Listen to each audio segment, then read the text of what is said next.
I never drink these things, but I went to the store and I impulse bought a bunch of new things that I wanted to try because I'm not really a big soda drinker. I stick to water and coffee and the occasional energy drink, so this kind of makes me feel like I'm drinking a Celsius or something, but when I don't need caffeine. Welcome back to my channel. The last video I did was my first reading vlog. For today, I'm gonna film a tier ranking my 2024 reads, which is an idea that I got from one of my favorite booktubers, Sarah Caroli, and so of course I will link her video in the description of mine if you want to see hers from last year, because her tier ranking for this year hasn't come out yet, but I loved it and she reads so much more than me because it's like her full-time job, and so hers is going to be longer than mine, and it's like 150 books where mine is going to be the 48 books that I read in 2024. So I am going to show you guys my screen. I feel like the categories are pretty self-explanatory, but I'm still going to give some commentary on them because why not? So number one is works of art. I love this book. I can't stop thinking about this book. I rave about this book. I would recommend it to nearly everyone. It's just the best of the year and one of my top reads probably ever. Just can't say enough good things about it, okay? Second category is best of the year. So they're kind of in my top 10, top 20, however many I end up putting up there. Definitely not 20 because that's almost half of the books that I read. But you know, they're very great books I would recommend, but not like my mind-blowing, life-changing, lives in my heart kind of books like the works of art category is. Next category is not my fave, but still worth reading. So this would be kind of like my 3-star. It was a good book. I am glad that I read it, but didn't really stick with me. Didn't really do more for me. I don't really remember it. It's just kind of like a good book. Forgot I read. This is kind of neutral. It's a little more negative than neutral because if it wasn't memorable at all, but it's just kind of like it wasn't a bad book, but nothing stood out to me. It was just kind of like forgotten. And then the last category is I Want My Time Back. Be very sensitive to calling something a bad book because sometimes they're just not books that were for me and other people love them. Other times, I feel like it was just a very poorly written book. Some other person out there might love it, and some other person out there spent their time to writing it. Somebody spent their time coming up with the idea, writing it as the author, somebody else published it, somebody else edited it, some other person marketed it, so I don't want to trash the book, but something that I feel like was a waste of my personal time, and I could have read another book that I enjoyed much more. So as nicely as I can put it, that is the last category. So I read 48 books this year. Most of them are audiobooks because that's just how I get the large part of my reading done. If they're not audiobooks, then the second way that I mostly read is physical books, and then the third I do Kindle. And I organize them in the order that I read them. So my first book that I'm going to put in the tier ranking is literally my first book of 2024 that I read in January or listened to in January. And so I might have less to say in the beginning because these are books that have been 11 months since I read them. And then I'm going to have probably a lot more to say when I rank the books at the end, which are my end of 2024 books. With all of that being said, let's get into ranking. So this first book that I listened to in the year is The Twist of the Knife by Anthony Horowitz. It's the 4th book in a mystery series. I think I found this on Libby, and it was available now in an audiobook, and in the beginning of the year I was kind of renovating my room. I was doing this back accent wall behind my bed, and so I just needed an audiobook to listen to, and it started out, the series is really good, and it was interesting, but I think there's 5 books of them now, and this is the 4th one. I haven't given the 5th one a listen, and he just kept like leading you on, not giving you like the information that kept you continuing the series. He was just stringing you along. It was cliffhanger after cliffhanger, and it was good. And so I would say not my fave, but still worth reading. Next we have None of This Is True. I loved this book. I don't think I would say not my fave, but worth reading because it feels better than that. Yeah, I'll put it in best of the year. It's a close best of the year. It's kind of in between best of the year and not my fave. Because I remember really loving it, and it's a crazy mystery, and I think my review on Goodreads just says, yeah, all I put was, it's wackadoodle time, because this book is just crazy. It's unhinged, but it was really entertaining, and I would still recommend it for the thriller mystery people out there. My next book was the first book in the Once Upon a Broken Heart series by Stephanie Garber, and you guys, unfortunately, I did not forget that I read this. I kind of wish I could forget that I read this. I'm putting it in Want My Time Back, which I know this is a very controversial opinion because this series is loved by booktubers, book talkers, the book community in general. They love this book. I really did not enjoy it. I just thought it was, is it young adult? Yes, it is young adult. Okay, so sometimes young adult books are just a little more tame and more appropriate, but the plot is still so good. It doesn't feel like an immature writing or like an immature plot.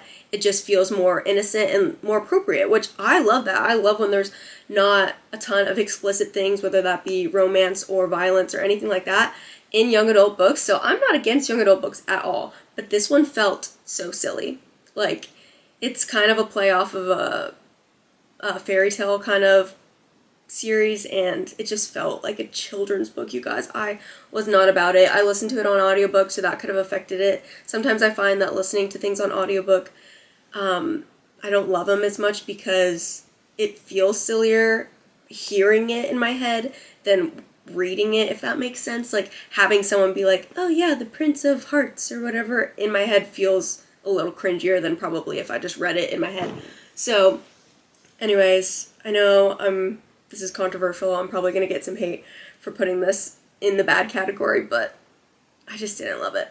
The next one is Ninth House by Leigh Bardugo. Oh my goodness, I'm putting this in best... Honestly, I'm going to put this in works of art because I loved this book. It is super dark, super moody, kind of gross at times in like there's like blood and gore, and it's kind of like a dark academia. It's kind of hard to describe, but you should definitely read the description on Ninth House. It was so good. I listened to it on audio and I just ate it up, which I honestly wasn't expecting at all because up until this point, I think this is like my first kind of dark read other than like a mystery. And that's kind of like my first time getting into a book genre like that, and I loved it, which I really didn't expect because I'm usually like a happy book person, like a Emily Henry and kind of upbeat, positive, but this was dark in all of the best ways, and it was so interesting. Like, the concept is just so good, and is also the first Leigh Bardugo book that I ever listened to, and I'm gonna make another video, but Six of Crows is on my 2025 reads this next year because I've heard it's so amazing and it's just like one of her best works, and so I'm really excited to read that. And then I listened to the second book in this series right after Ninth House, and it was called Hellbent, and I also really loved it, putting that in the works of art category because it was just amazing. And I do remember, I think I liked this one a little bit less than Ninth House. It seemed so promising, and then Hellbent was the continuation of the story, and it gave us a lot of answers, but it still didn't get to some important things without giving any spoilers, and so I'm still dying to know answers. And even though I listened to these books like so many months ago at the beginning of the year, I'm still so invested in it, and Leigh, I'm still waiting on that third book because I don't know when that's coming. She released another book this year called The Familiar, and I'm still waiting on the third book to this series because you left a lot of things unanswered, girl. Next is The True Love Experiment by Christina Lauren. I think I would put this in not a fave, but worth reading because it is so really good. Christina Lauren, that duo of authors, they do a great job of writing romance and banter. And this one is an interesting plot. It's like a dating app, but like a more high-tech, modern version with like your DNA. I'm pretty sure they find like a DNA match romantic partner for you through this program.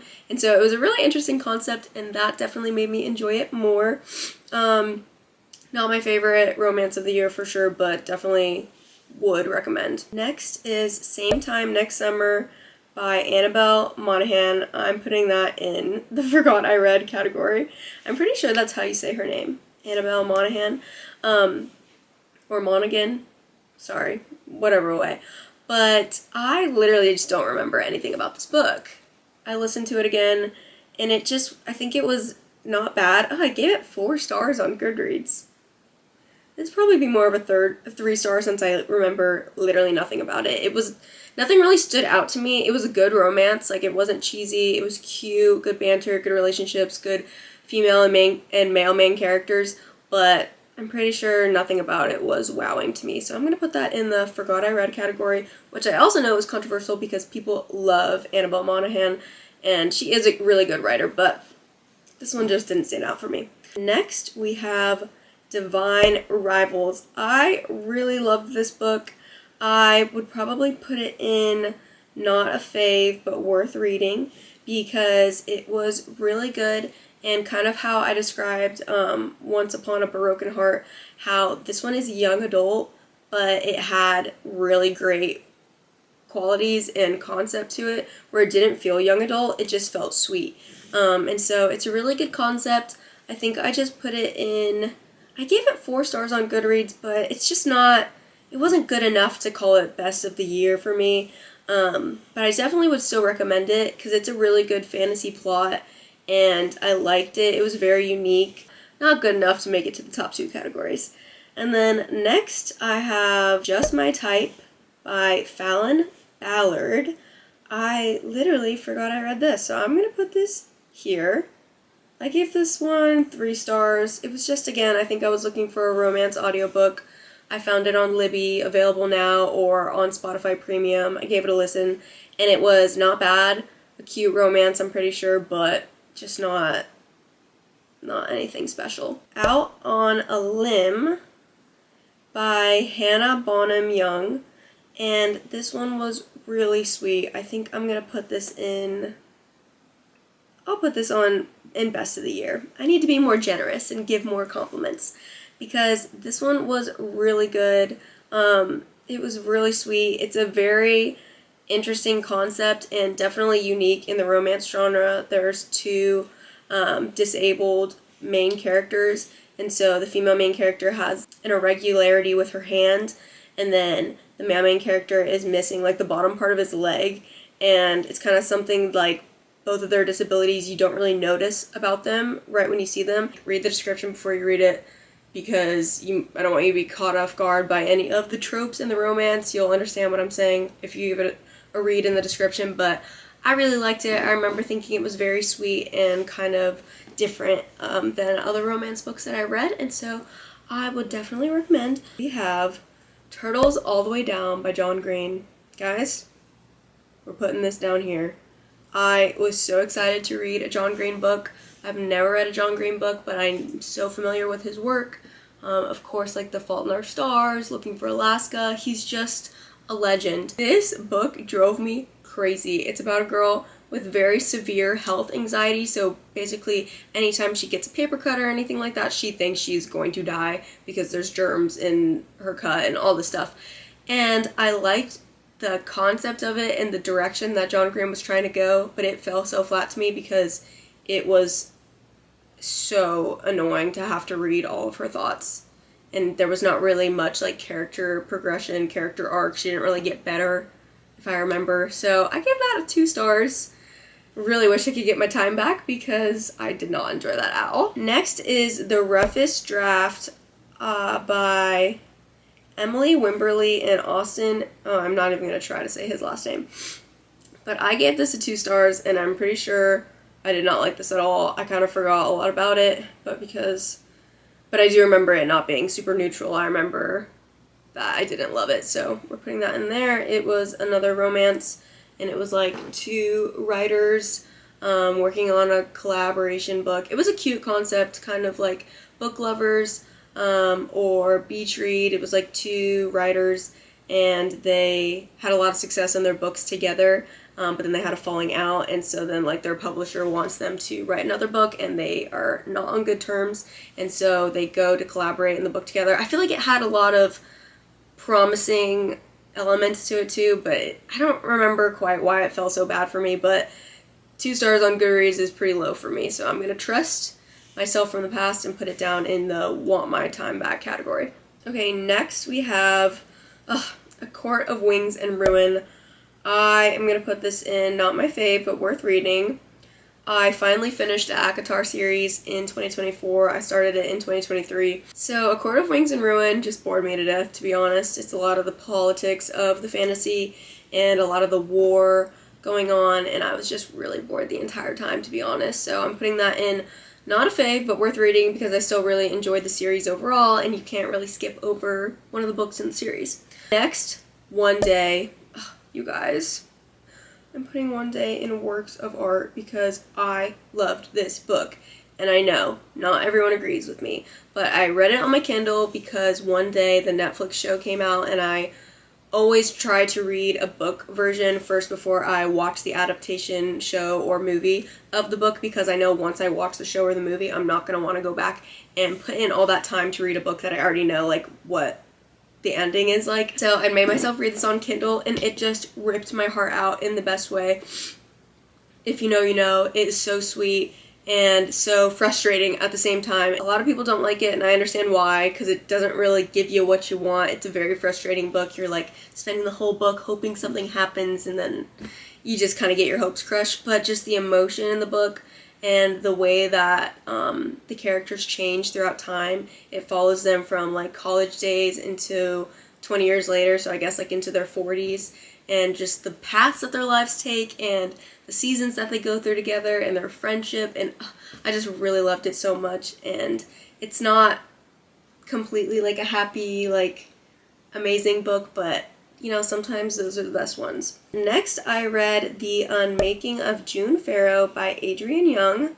I will put this in best of the year because I really enjoyed this book. It was very unique. I listened to it on audiobook, and I gave it 4 stars on Goodreads, and I remember just really loving it and being pretty in awe of Adrienne Young's writing and just her ideas and just her imagination that could create a world in this book, and I really loved it, so would definitely recommend. Next, I read Dark Matter by Blake Crouch. I will put this in not a fave, but worth reading because it's a very unique concept, but I felt that Blake Crouch just kind of crashed and burned at the end, to put it lightly. It was a great concept, a very interesting book. I think you would categorize it more of science fiction, which I really don't usually read science fiction. Let me see, yeah. But it was interesting. It was kind of had like a suspenseful plot to it.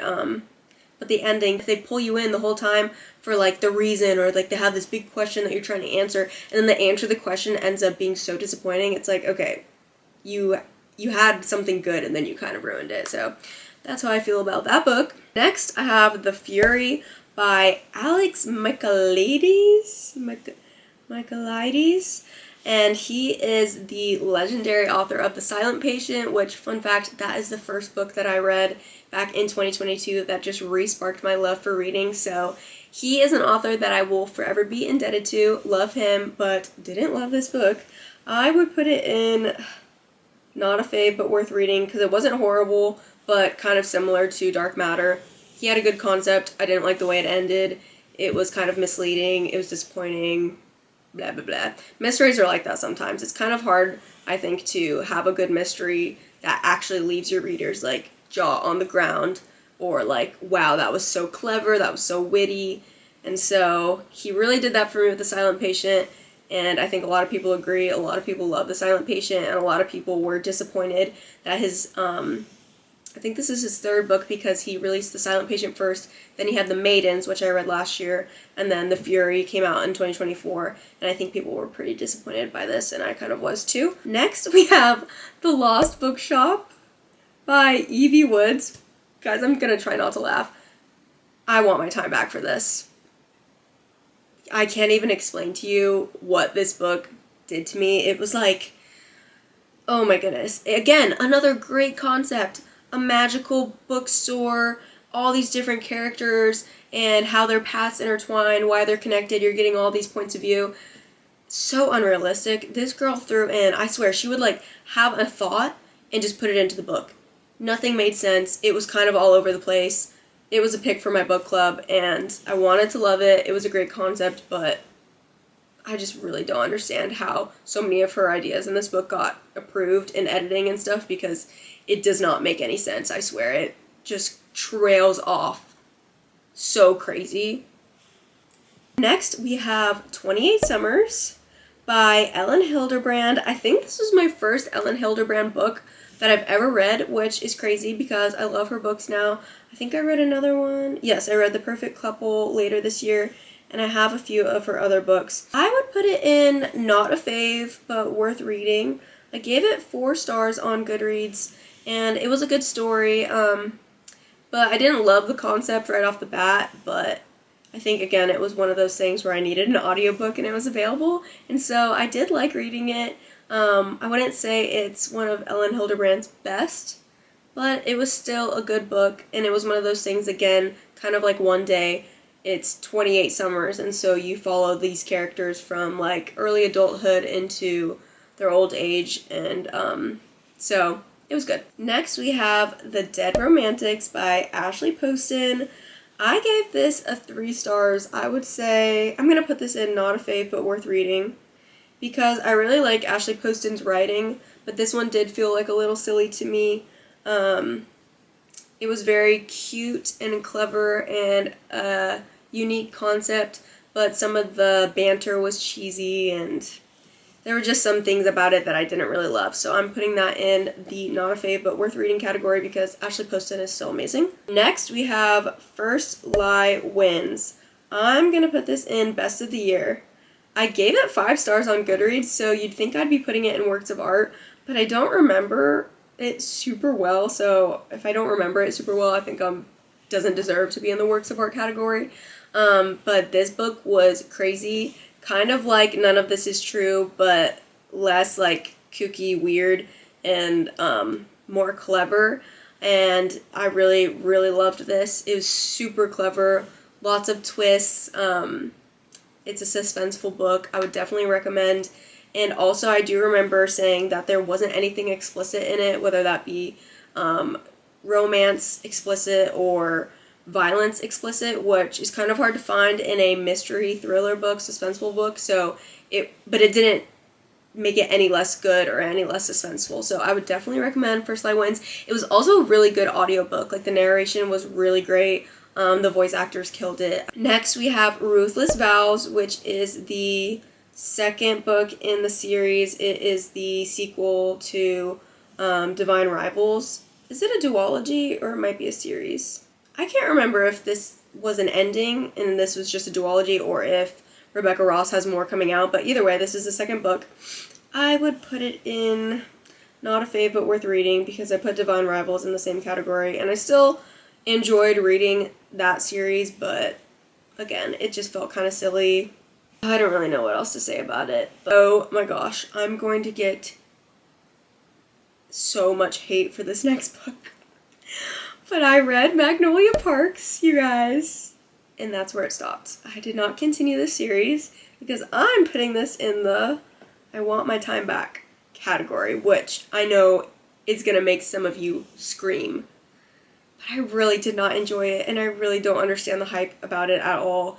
And I know some of you might say, oh, you have to keep reading, you need to read Daisy Hates, and you need to, like, get to the end. I don't want to, because the writing was not, I don't want to say it was bad, but it was like, maybe it's just a style that's not for me. But it was so weird. I just remember the sentences being so choppy, and the descriptions of the fashion, I know is like a big thing about the book, but it was just so excessive to me, and it wasn't. And this whole book, they just, like, go back and forth, Magnolia and BJ, and it's just drama. It just felt like reality TV in a book, and I just personally don't enjoy that type of genre. So I understand lots of people love this book. I understand they also might get better as it goes on, but I just wasn't interested in that. I think that these covers are so cool that I bought this Magnolia Parks book with this original cover because I think it's amazing. Like, the artist that did the original covers is so cool. But I do think that the new covers with the girl in the shoe is a much more accurate cover for these types of books, because based on this cover, it kind of looks like quirky and fun, like maybe there's like some magical fantasy elements in it, and it's like, no, this is literally just about a rich socialite in London and her like dramatic life with her friends and her on and off again boyfriend, which the shoe covers fits much more accurately for that, I think. So next I read The Good Material by Dolly Alderton. I'm gonna put this in kind of forgot. I'm gonna put it in Want My Time Back, honestly, because it wasn't horrible, but it just was kind of like a waste to me. It basically follows the life of a guy who gets dumped by his long-term girlfriend, and it's just like him processing his breakup and all of his thoughts on that, which I thought was kind of interesting for a female writer to give the perspective of a boyfriend.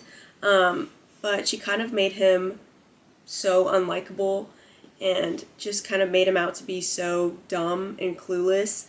And I don't know, it was interesting to get his perspective, but it was also really frustrating because you just kind of wanted to shake him throughout the book and be like, dude, you gotta get it together.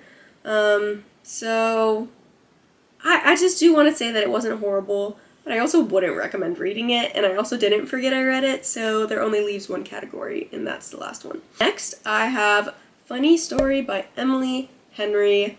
I'm putting this in Best of the Year. I love Emily Henry. This was so cute, so sweet. I loved these characters. I love Daphne. I love Miles.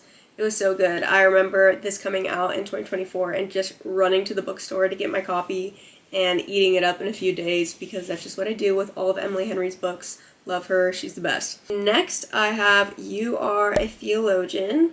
This is going in Best of the Year for sure. This is a Christian book, as you can get from the title, but it is a systematic theology, which is basically all of the core doctrines of Christianity explained in one book. And so a lot of other theologians have systematic theologies that they put out there that you can read, but this one I think is the perfect one for anyone who is new to Christianity or knows about Christianity's doctrines but doesn't know a lot of information or details about them. And so it was definitely the most simple one I've read. I've read another systematic theology before that was much more dense and much more complicated to understand. This one is just super well written, super easy to understand, and so I would definitely recommend. Next, I have A Court of Frost and Starlight by Sarah J. Maas. This is the fourth book in the ACOTAR series, and it is a novella, and this is going in Want My Time Back because it was just such a waste of time. It's like 200 pages of literally nothing happening. I don't know why it was written. It's basically just a filler book, and then we go straight from this to Nesta's book, the last book in the series, and it just doesn't make any sense to me. Like, I truly don't get it. Next is The Paradise Problem by Christina Lauren. Again, another very cute, very witty, bantery chemistry book by them. I would put it in not a fave but worth reading, but I like this one significantly less than The True Love Experiment. And that's because I also listened to this in audio. The character herself, Anna, I did not like her at all. She was just a pick-me and, like, tried too hard to be quirky, and I didn't love it. So, I'm kind of torn on which category to put this in because it didn't feel like a waste of time. Like, I'm so glad that I read it, but I also don't know if it's worth reading. I don't know. I've heard mixed reviews, and I think some people could like it. I just personally didn't love it. Next, we have It Ends With Us by Colleen Hoover.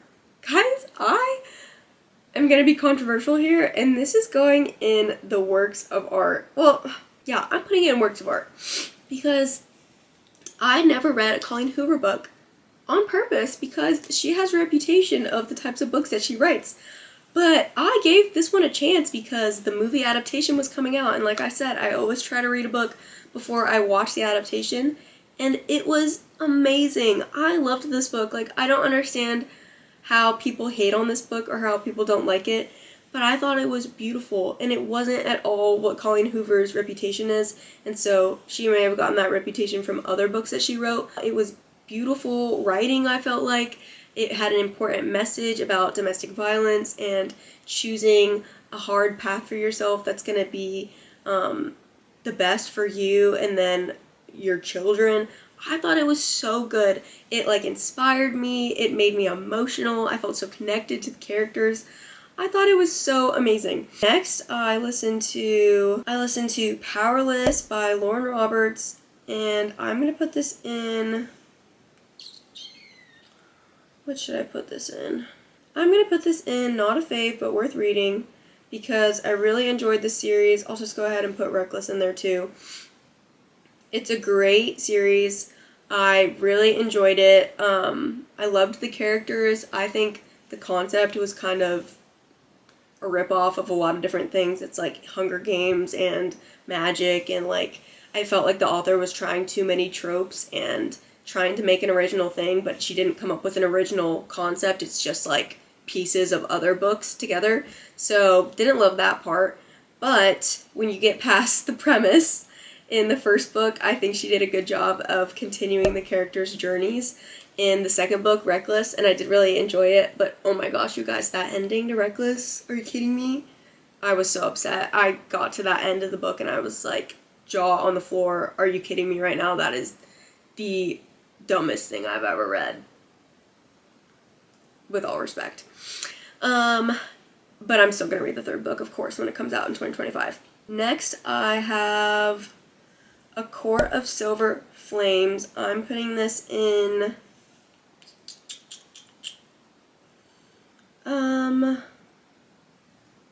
how many stars did I give this? Okay. I'm going to put this in not a fave, but worth reading. It could go in best of the year, but I did feel like it was way too many romance scenes, if you know what I mean, and it just kind of was too much. But overall, I really loved Nesta's point of view, and I thought there were a lot of powerful messages in this book and just overcoming like mental struggles, and I loved the ending of the book and just the whole Valkyrie concept, and just a girl going from weak to strong in a book is obviously something that you're gonna love and something that is really inspiring to read, and so I liked it a lot. Next, I have Apples Never Fall by Leanne Moriarty. I'm gonna put this in best of the year because I ate this up. The ending really upset me, so we're not going to talk about that, but I still really enjoyed it. The writing was super suspenseful, super interesting concept. It had me guessing the entire time I was reading it, and I couldn't put it down, so I'm putting that in best of the year. Would definitely recommend. Then next I have The Perfect Couple by Ellen Hilderbrand. I'm putting this in not a fave, but worth reading, because similarly to some of the other books that I've mentioned, this one was really great, but had a disappointing ending again. And it's just so frustrating when you spend so much time reading or listening to a book only for it to just have an ending that makes you so upset. So we're putting that in there. Again, I did this with a lot of books this year apparently. I read this so I could watch the show that they came out with on Netflix. And after I finished the book, I was like, I don't know if I want to watch the show because the show's going to be like just another, again, disappointing, but they actually changed the ending. So if you've read this book and watched the show on Netflix, you know that they changed the ending. Or if you just watch the show, if you go to read the book, you'll be very confused because the endings are different from the book and the show. But I loved the ending that they gave it in the show because I think that the people that were doing the adaptation knew that the ending in the book was just not going to be a successful show, and it was going to be very frustrating for people. I think that is one of the rare cases where changing a book in the adaptation actually worked out and was a good call. Oh my goodness, you guys. One Dark Window by Rachel Gillig. This is my all-time favorite book of the year. Putting that in a works of art because I have not been able to stop thinking about this. I have not been able to stop talking about it, recommending it to people. I loved this book so much. It was so unique. Literally my favorite book of the year. And so then the same thing goes for Two Twisted Crowns. And another great thing about this is I feel like sometimes authors, their books kind of go downhill when they do a sequel or a series. But I honestly think Two Twisted Crowns was better than the first one in different ways. It was so good, you guys. If you're looking for a fantasy duology that is unique and great writing and it is also romantic-y, so there's romance in it too. I would recommend this so much. It was my favorite, and I'm so excited to read more from Rachel Gillig. In 2025, she has a new duology or series coming out, and I'm so excited to read it. God of the Woods by Liz Moore. I'm torn because, again, I don't know how many books I'm going to have to describe like this. Another great plot with a disappointing ending. And so part of me feels like I want my time back on this one, but I did give it 4 stars, and I think it was just because I enjoyed the story, even though it was kind of misleading, kind of felt like it was leading me on, stringing me along. I still enjoyed it, and so not my favorite, but worth reading for sure. And I honestly don't think that this book would have gotten as much hype as it had if it didn't have such a good cover. Like, the cover right off the bat is just so cool, and I think a lot of people got drawn in because the cover is really good. But then also I saw that it won a lot of awards on Goodreads, which I honestly just don't understand. But, you know, to each their own. And then next we have The Starless Sea by Erin Morgenstern.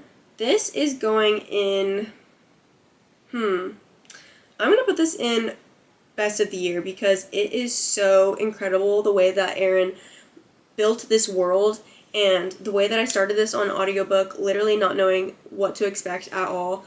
And she's giving you all these random details, all these different perspectives, all these random stories, and then by the end of the book, it's all making sense. It's all tied together. It was such a unique world that I just couldn't help but appreciate it and admire it, even though I didn't love it.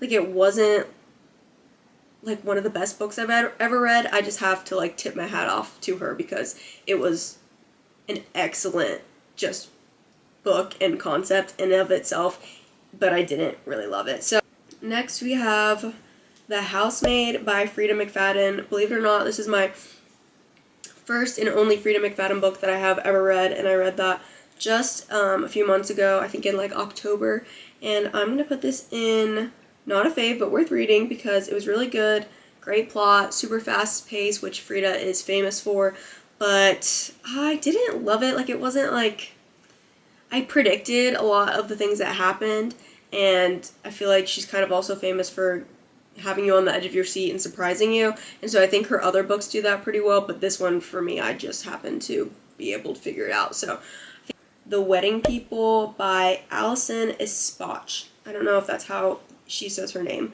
but this is going in works of art. This was a life-changing book. It was so incredible. I think the cover is so incredibly misleading, almost like borderline wrong of them to market the book with the happy little like peace sign champagne cover, and then the description is just so inaccurate too.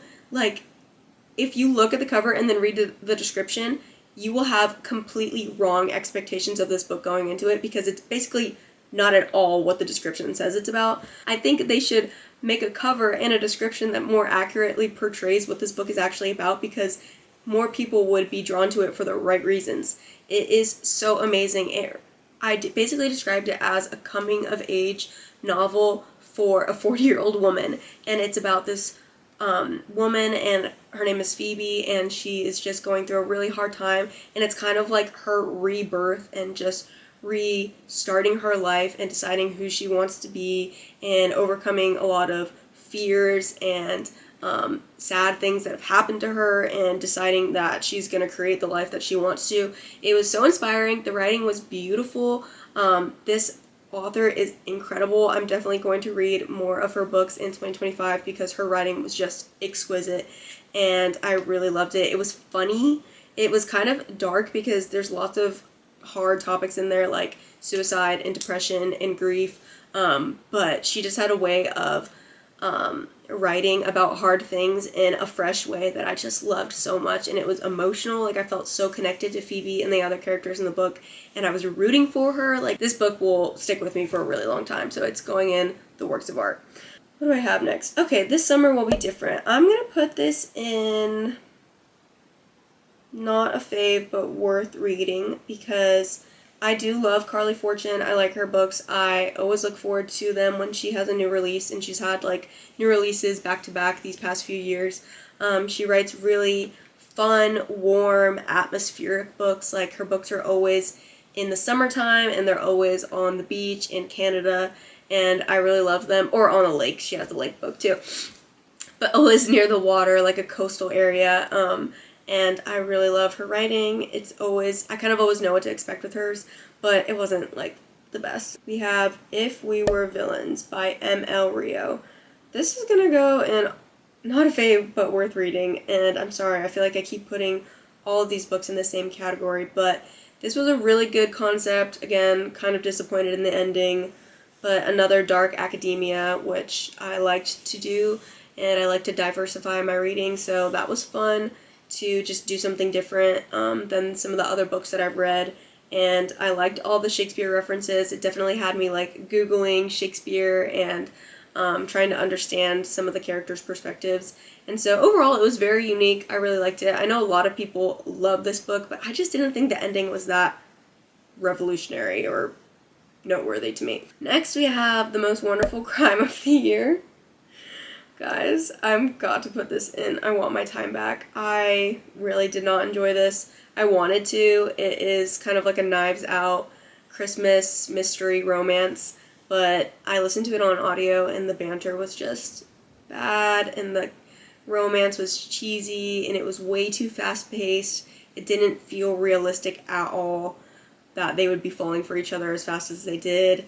And I didn't think the mystery was that good. Like, it was promising, and throughout the book it felt like it was leading to like a good conclusion, but then I didn't like the ending either, which just changes all the book, because then you just feel like you wasted your time listening or reading something for it to kind of fall flat at the end. Then I have Practicing the Way by John Mark Comer, putting this in not a fave, but worth reading because I really did enjoy this book. It was in my reading vlog that I posted a few days ago, and he has great thoughts in it. Definitely not like a life-changing book for me, but definitely worth reading. The Great Gatsby by F. Scott Fitzgerald. I'm going to put this in Best of the Year because I really loved it. It's short, it's a classic. I think it has a lot of interesting commentary of the 1920s and just the era of this book, and it was really fun to read a piece of literature that is so famous. It lived up to its hype. Like, I understand why it's a classic. It's very interesting. It is very well written. I love the way that he writes, and I'm going to try to read more of his books in the new year too. Next, we have The 7-Year Slip. This is going in Best of the Year because I loved it. It was so amazing, so magical, such great writing by Ashley Poston. Definitely loved The 7-Year Slip more than The Dead Romantics. It was just so amazing. I loved the way that it made me feel. I loved how unique it was. I loved the romance, and I loved the female main character and the male main character. They were both very lovable, and you just were rooting for them the whole time. I also had a lot of good commentary on, like, relationships and long-term and accepting people for who they are and who they become. And so I really liked that a lot. This was also in my reading vlog. Practicing the Way, The Great Gatsby, and The 7-Year Slip was in my reading vlog that I posted a few days ago, so you can watch that if you want more of my full thoughts on those books. And then these last two are actually books that I haven't finished yet. I'm listening to The Starling House on audiobook, and I'm reading Tomorrow and Tomorrow and Tomorrow on my physical book, and I'm loving both of them so far, and I will probably finish them in the next few days, but I kind of already know how I feel about them, even though I'm not finished with them yet. I'm a good ways through both of them. And so Starling House, I'm going to put it in not a fave, but worth reading. It's another dark book. It kind of reminds me of the same way that Ninth House and Hellbent by Leigh Bardugo made me feel. It's kind of eerie, dark atmosphere, kind of dark magic at play. And it's a really interesting story so far, but it's not, like, wowing me. So I still am enjoying it. But then last, Tomorrow and Tomorrow and Tomorrow, I am going to go ahead and put this in Works of Art, which hopefully by the time I finish it, I still feel that way because I am loving it so far, which I know some people feel like it's just kind of drawn out, and obviously I haven't gotten to the end yet, so maybe I will feel like it's drawn out, but I'm loving it. I love the way that Gabrielle Zevin is writing. I love how complicated and full the characters are, Sam and Sadie, and I'm really excited to see what the rest of the book entails. and I'm also really excited to read more Gabrielle Zevin in the new year because I have fallen in love with her writing. I think she's amazing. So those are my 48 books that I read this year. I hope you enjoyed me tier ranking them, and hopefully you got some book recommendations out of them. If you read a book that just changed your life this year that I should read in 2025, please comment it below so I can add it to my TBR. And I will see you guys again with a new video, hopefully very soon. Bye.